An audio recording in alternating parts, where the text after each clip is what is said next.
kijiji chote cha Songwe hakuna mrembo kama wewe, na nitegemea katika mashindano ya Mimbwende wewe ndio utageuka kinara.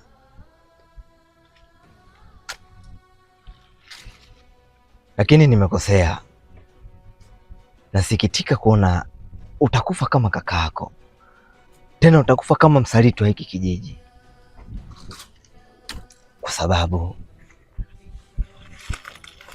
umemsema vibaya kamanda wangu. Mtabiri, haiwezekani kufanya maamuzi kama haya, ingali huyo sio msaliti. Msaliti ni kaka yake.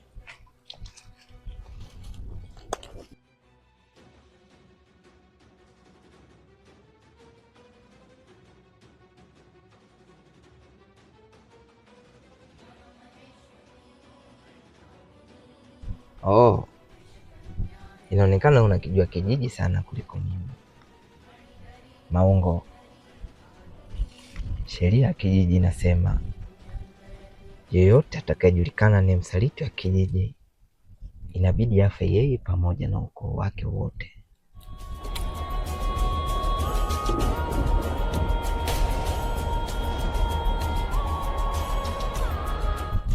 Na Chala ni msaliti,